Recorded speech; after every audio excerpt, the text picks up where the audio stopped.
Bonjour, je vous présente aujourd'hui un petit boîtier sympa puisqu'il s'agit du Chromecast. Donc vous en avez peut-être déjà entendu parler de cette petite clé HDMI. C'est un peu comme une clé USB, ça fait un peu près la même taille mais c'est du HDMI conçu par Google, qui sert donc à envoyer des contenus multimédia, vidéo, photos, musique, de son smartphone ou sa tablette Android vers donc sa télé. Alors on va voir un peu comment ça marche, déjà ce qu'il y a dans le paquet. Voilà, donc quand on l'ouvre, on a ça.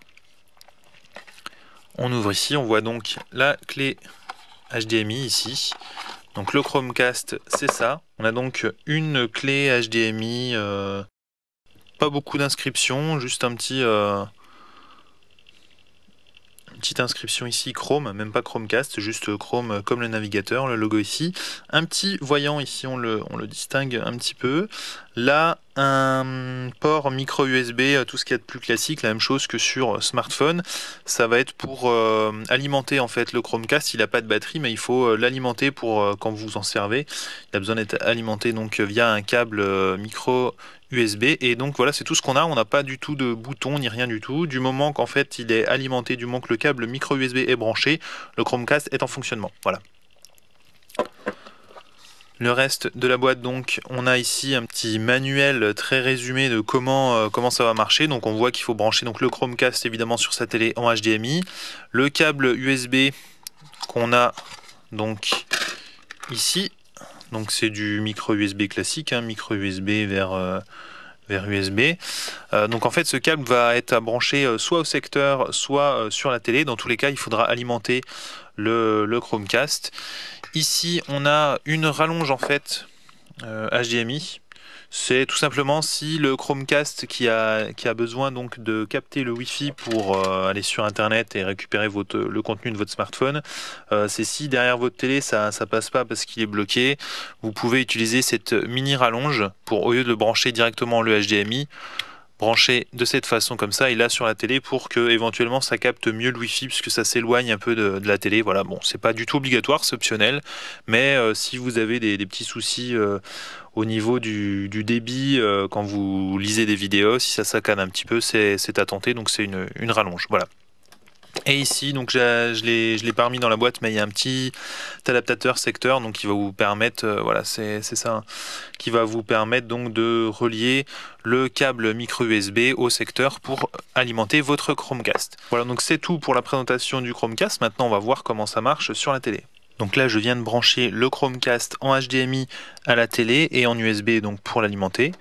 J'allume maintenant ma télé, ça va automatiquement basculer sur l'entrée HDMI sur laquelle est branché le Chromecast. Il va automatiquement émettre vers la télé, donc elle va basculer vers celle-ci. On voit ici donc que ça démarre en quelques secondes vers l'interface du Chromecast. Et là, on a un joli fond d'écran en fait.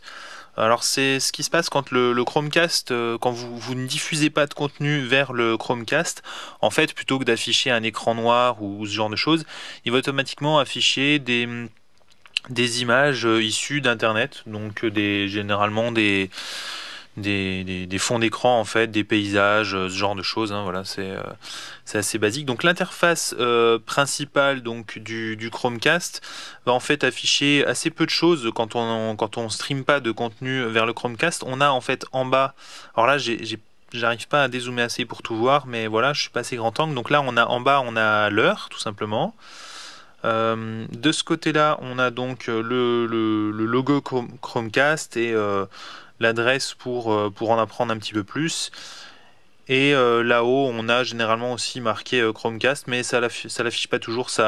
Le contenu change un petit peu. Et ici, des fois, on a aussi donc le nom du Wi-Fi sur lequel on est connecté qui peut s'afficher. Voilà. Et là, donc, on voit que le fond d'écran change périodiquement, toutes les minutes ou toutes les 2 minutes. Voilà. Donc là, c'est le Chromecast que vous obtenez une fois qu'il est déjà connecté au Wi-Fi. Mais avant de le connecter pour la première fois au Wi-Fi, vous avez donc quelques petites étapes, mais ça se fait relativement facilement. Vous avez quelques petites étapes pour le connecter au Wi-Fi et donc pour associer le premier smartphone. Donc là, je vais vous montrer comment ça fonctionne, non pas pour associer le Chromecast, mais vraiment pour l'utiliser une fois que vous avez donc déjà associé votre appareil, votre smartphone ou votre tablette Android, comment ça se passe pour streamer du contenu. Donc le concept du Chromecast, c'est vraiment de diffuser du contenu YouTube. Et en fait, vous voyez que dès que vous lancez YouTube, que vous êtes connecté en Wi-Fi et que le Chromecast est connecté sur le même Wi-Fi, vous allez automatiquement avoir ce petit logo qui s'affiche, voilà, au-dessus de mon doigt là, qui est donc le logo Chromecast ici. Voilà, c'est ce petit rectangle donc de télévision avec l'icône du Wi-Fi qui envoie donc vers la télévision. Et là, automatiquement, dès que vous allez regarder une vidéo, vous allez pouvoir la partager vers le Chromecast. Donc là, si je lance par exemple une vidéo, je vais avoir donc ce logo. Donc je peux la regarder sur mon smartphone sans problème. Et là, si j'appuie là-dessus, je vais choisir vers quel Chromecast je vais envoyer. Donc bon, bah forcément là, ça va être le seul Chromecast que j'ai. Donc je l'ai appelé Chromecast. Alors là-dessus, c'est un peu un pari de Google. Ils gèrent déjà la possibilité d'avoir plusieurs Chromecast sur le même réseau Wi-Fi, ce qui paraît un petit peu quand même surfait, parce que bon, déjà si vous en avez un, c'est bien. Après en avoir plusieurs, un pour chaque télévision, bon pourquoi pas, mais c'est un petit peu quand même tiré par les cheveux. On va dire que s'il y avait un seul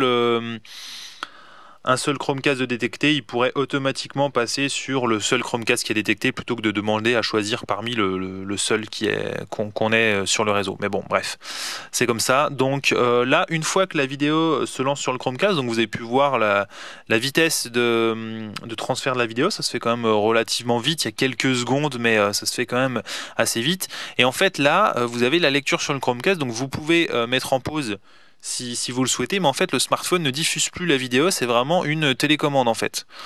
Donc vous allez pouvoir augmenter le son. On le voit, alors là j'ai trop...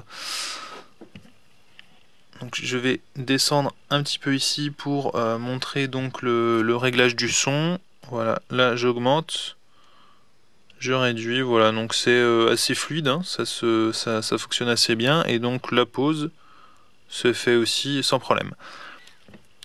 Donc là, le smartphone, du coup, ne fait que office de télécommande et je peux sans problème faire d'autres choses, non seulement dans l'application, mais aussi sur mon smartphone. Comme ça, je peux tout à fait voilà, me balader dans mes applications ou même lancer n'importe quelle application tout en continuant de regarder donc ma vidéo. Et à tout moment, je peux ici mettre pause directement dans la barre de notification. Là j'ai en fait le titre et un aperçu de ce que je suis en train de lire, et je peux tout à fait mettre play ou pause directement dans la barre de notification sans quitter mon application ici, qui n'a rien à voir donc avec YouTube qui est en lecture ici. Voilà, donc là il n'y a vraiment aucun problème, c'est plutôt bien fait sur ce point là. Et je peux d'ailleurs mettre aussi le smartphone en veille. En fait, il n'y a aucun problème. En fait, ce qu'il faut bien comprendre, c'est que le smartphone ne lit plus la vidéo YouTube, c'est vraiment le Chromecast qui la lit. Là, le smartphone va juste servir en fait à envoyer l'URL YouTube vers le Chromecast, et en fait le Chromecast va lui lire automatiquement tout seul la vidéo YouTube. Donc là, même si j'éteins mon smartphone, en fait, la lecture va continuer puisque c'est le Chromecast qui l'a fait tout seul. Donc vraiment, on peut faire ce qu'on veut sur le smartphone, jouer, l'éteindre, se déconnecter du Wi-Fi, faire ce qu'on veut. Dans tous les cas, la vidéo va continuer d'être lue puisque c'est le Chromecast qui s'en occupe. Donc ça, c'est vraiment la fonction principale du Chromecast, c'est ce pourquoi il a été conçu. Maintenant, l'usage quand même que tout le monde imagine, mais qui n'avait pas été prévu à la base par Google, mais que tout le monde souhaite faire, c'est forcément lire ses fichiers multimédia, lire ses propres contenus. Et donc, face à la demande, Google a quand même souhaité développer cette fonction, et il a permis à certains développeurs donc sur le Play Store de proposer des applications qui intègrent l'API Chromecast. Donc c'est le cas par exemple de l'application Avia, donc qui est un lecteur multimédia, et on retrouve ici donc alors je vais essayer de faire le focus sur le smartphone plutôt que sur l'image derrière. Voilà, c'est mieux. Donc là, on retrouve le logo Chromecast. Ça veut dire qu'on va voir la compatibilité avec le boîtier de Google. Et là, par exemple, si je lance une vidéo, on va commencer par une vidéo en 720p. Donc là, je la lis sur le smartphone, mais c'est toujours YouTube qui stream. Et donc là, je peux l'envoyer sur le Chromecast. Voilà. Donc là, on voit que la lecture a commencé ici et elle se poursuit ici. Alors là, ça prend plus de temps parce que comme c'était pas vraiment prévu à la base pour faire ça, là, cette fois, c'est pas juste une URL YouTube qu'il faut envoyer vers le Chromecast, c'est vraiment tout le contenu. Tout le contenu ici qu'il va falloir streamer vers le Chromecast. Donc là, forcément, le smartphone, il sert plus juste de télécommande, c'est vraiment lui qui lit et qui envoie vers le Chromecast. Donc on voit que c'est pas vraiment prévu à la base et que c'est beaucoup moins fluide. En fait, on voit ici que ça oscille entre 22 et 23 secondes. On voit que la lecture saccade, et même sur la télé ça saccade. Pourquoi? Parce que tout simplement c'est pas vraiment prévu à la base.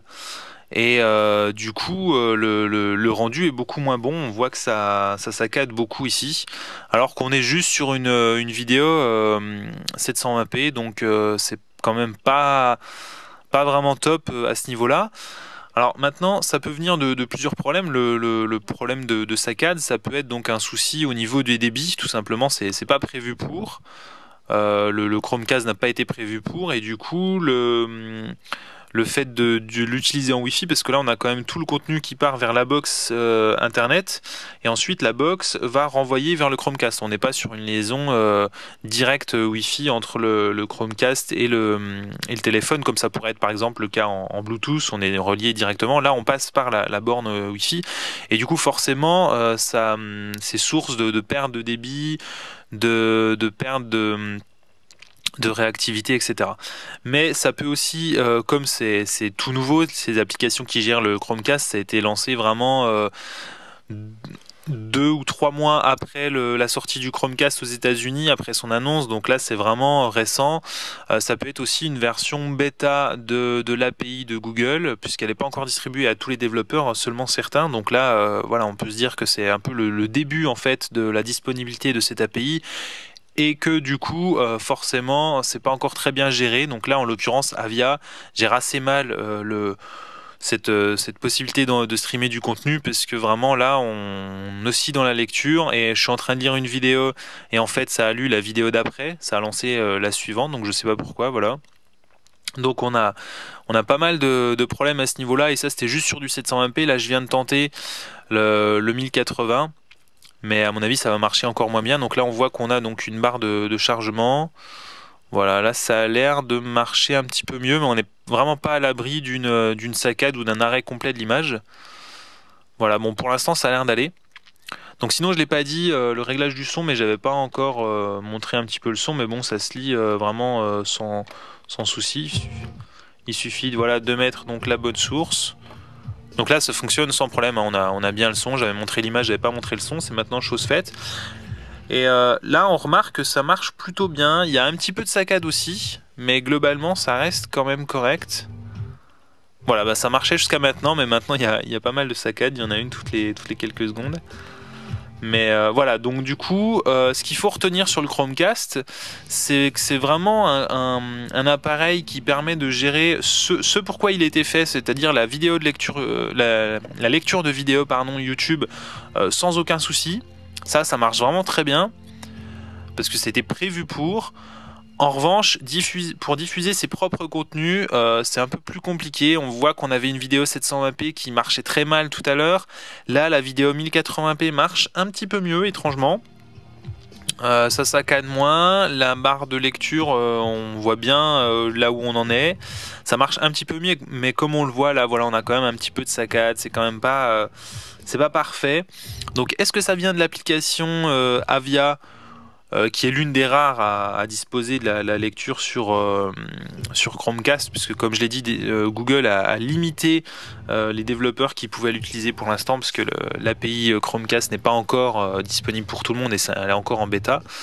Donc est-ce que ça vient de Avia qui a mal intégré l'API? Est-ce que l'API c'est plutôt Google qui n'est pas très bon là-dessus et l'API n'est pas encore au point, elle est encore en version bêta? Ou est-ce que c'est une limitation matérielle du Chromecast ou du Wi-Fi qui permet pas de faire transiter les données assez vite? Bon, on verra si une mise à jour permet d'améliorer tout ça, mais en tout cas, il faut vraiment voir le Chromecast comme une solution pour streamer du contenu YouTube plutôt que streamer son contenu qui est hébergé localement, soit sur son smartphone, soit sur un NAS ou un serveur DLNA en local, puisque ça fonctionne quand même pas très bien pour l'instant. Donc voilà, c'est plutôt pour du YouTube. J'en ai pas trop parlé pour l'instant, mais la qualité est relativement bonne, c'est-à-dire quand ça fonctionne, on va dire que ça fonctionne bien. Du YouTube en Full HD, vraiment il n'y a aucun souci, du moment que vous avez derrière la connexion internet qui est suffisante pour lire son contenu YouTube, il n'y a pas de souci là-dessus. Et l'appariement donc entre un smartphone et le Chromecast est relativement simple, du moment que le Chromecast est connecté au Wi-Fi. Il suffit donc de saisir le mot de passe Wi-Fi sur le Chromecast et du moment que c'est fait, les deux vont automatiquement se détecter. Il n'y a aucune manipulation à faire comme un appareillement en Bluetooth par exemple. Il n'y a pas ce genre de choses. Là, ça se fait vraiment de manière native. Donc toutes les applications compatibles vont automatiquement rajouter le bouton Chromecast dans la barre de lecture et du coup vraiment ça se fait de manière très simple et ça fonctionne donc plutôt bien. Donc j'en avais pas encore parlé aussi, donc au niveau de la disponibilité et du prix, le Chromecast est enfin disponible en France après quelques mois à être réservé que aux États-Unis. Donc on le trouve tout simplement sur Amazon. Je vous mettrai le lien dans le test. Donc on le trouve sur Amazon pour environ 38 €. Donc ça fait quand même, c'est pas très très cher, mais faut voir qu'on peut pas s'en servir comme lecteur de fichiers multimédia. C'est pas un media center, donc forcément, est-ce que ça vaut le prix? Bon, après, à chacun son usage, mais c'est vrai que c'est un peu dommage de ne pas pouvoir lire ses propres vidéos et d'être limité donc seulement à YouTube. Voilà, donc merci de m'avoir suivi pour ce test et à bientôt pour d'autres tests.